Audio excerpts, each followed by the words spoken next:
नमस्कार दोस्तों, स्वागत है आप सबका आपके अपने YouTube चैनल मिस्ट्री कैंप पे।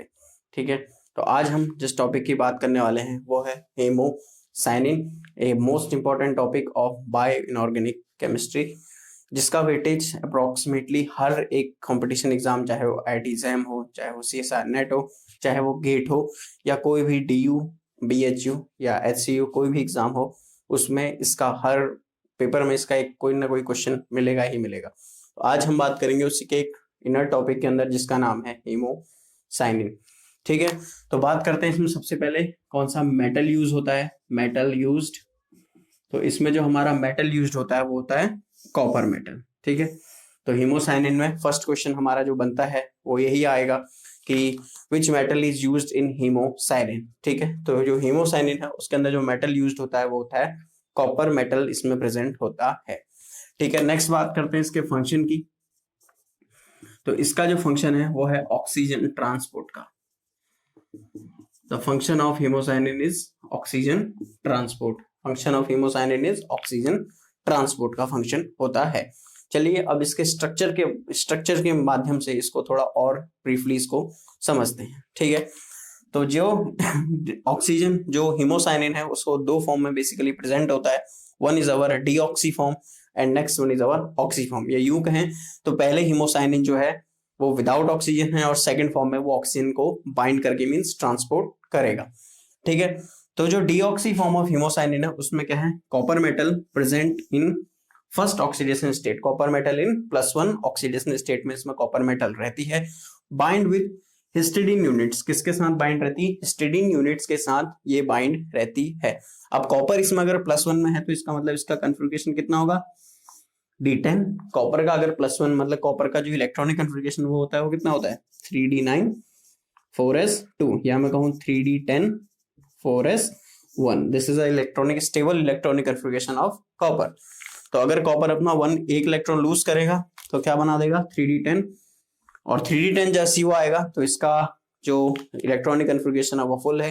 तो बेसिकली जो हमारी डीऑक्सी फॉर्म ऑफ हेमोसाइनिन होती है वो कैसी होती है, colourless, and all the electrons are diamagnetic, so it is all the electrons are paired, so it is diamagnetic in nature and it is ESR inactive। और ये कैसी होती है, ESR inactive रहती है बेसिकली। अब जो इस कॉपर टू कॉपर की जो बीच की डिस्टेंस है वो बीच की डिस्टेंस कितनी होती है 460 पिकोमीटर हमारी रहती है किसके, हेमोसाइनिन की, डीऑक्सी हेमोसाइनिन में। ठीक है, जब ऑक्सीजन बाइंड करता है मींस ऑक्सीजन पहले हमारा O2 है। ठीक है, जब ये बाइंड करता है तो दोनों कॉपर के साथ क्या करता है, बाइंड करता है। मींस O2 कैसे बाइंड करा, दोनों कॉपर के साथ बाइंड करा, और इसका जो मोड ऑफ बाइंडिंग होता है वो ऐसा होता है μ-η2, η2। ठीक है, ये इसका क्या है, mode of binding of oxygen with deoxy haemocyanin. और डीऑक्सी हेमोसाइनिन में जब ऑक्सीजन बाइंड होती है तो फिर जो बनती है उसको हम क्या बोलते हैं, ऑक्सी हेमोसाइनिन या ऑक्सी फॉर्म ऑफ हेमोसाइनिन। इसमें अब कॉपर की जो ऑक्सीडेशन स्टेट हो जाती है वो कितनी हो जाती है +2। इसमें कॉपर किसमें चला जाता है +2 ऑक्सीडेशन स्टेट में चला जाता है, और इसकी जो बीच की डिस्टेंस होती है वो क्या हो जाती है, थोड़ा कम हो जाती है। ठीक है, वो कितनी हो जाती है 360 पिकोमीटर रहती है। उसके बाद बात करें तो पहले ये क्या होती है, हमारी कलरलेस होती है। पहले जो हमारा deoxy form of haemocyanin is colourless.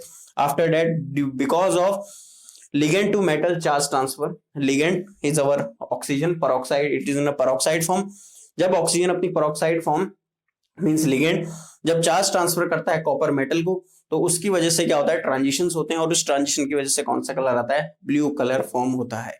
ठीक है, तो क्वेश्चन अराइज होता है कि कौन से ट्रांजिशन की हेल्प से हेमोसाइनिन जो हमारा ब्लू कलर का होता है, it is because of the ligand to metal charge transfer। ठीक है, फिर इसके बाद बात करें तो this is also a diamagnetic. Question arise होता है कि ये डायमैग्नेटिक कैसे है, जबकि इसका कन्फिग्रेशन तो 3D9, it has unpaired electron, तो ये पैरामैग्नेटिक क्यों नहीं। अब इसमें जो रीजन आता है वो आता है एंटी फेरोमैग्नेटिक कपलिंग की वजह से। Because of anti ferromagnetic coupling जो हमारा हेमोसाइनिन होता है वो कैसा आता है, डायमैग्नेटिक फॉर्म में एग्जिस्ट करता है। उसके बाद बात करें जो इसकी ऑक्सीजन की जो फ्रीक्वेंसी है, ऑक्सीजन की जो रमन स्ट्रेचिंग फ्रीक्वेंसी है वो कितनी आती है 750 सेंटीमीटर इनवर्स। इसमें ऑक्सीजन की आती है रमन स्ट्रेचिंग फ्रीक्वेंसी आती है, जो नॉर्मल ऑक्सीजन पेरोक्साइड के मुकाबले थोड़ा कम होती है। वैसे नॉर्मल जो ऑक्सीजन होती है वो 800 के अराउंड होती है, but because of this binding it is comes to 750 centimetre inverse. ये कितनी होती है हमारी 750 सेंटीमीटर इनवर्स रहती है, और इसका मोड ऑफ बाइंडिंग दिस।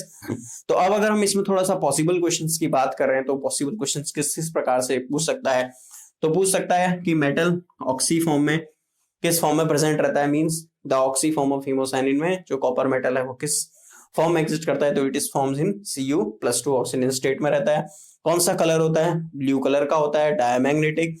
और अगर पूछ सकता है कि जो स्ट्रेचिंग फ्रीक्वेंसी होती है, रमन स्ट्रेचिंग फ्रीक्वेंसी हीमोसाइनिन में वो कितनी होती है, इट इज 750 सेंटीमीटर इनवर्स। इसमें क्या होती है, फ्रीक्वेंसी होती है। बात कलर की बात हमने कर ली कि इसका ब्लू कलर होता है, और which comes because of the ligand to metal charge transfer. ठीक है, तो ये थी हमारी एक शॉर्ट वीडियो अबाउट हीमोसाइनिन, और नेक्स्ट वीडियो हमारी होगी हिमेथ्रिन की। ठीक है, तो ऐसे ही बने रहिए मिस्ट्री केम चैनल के साथ।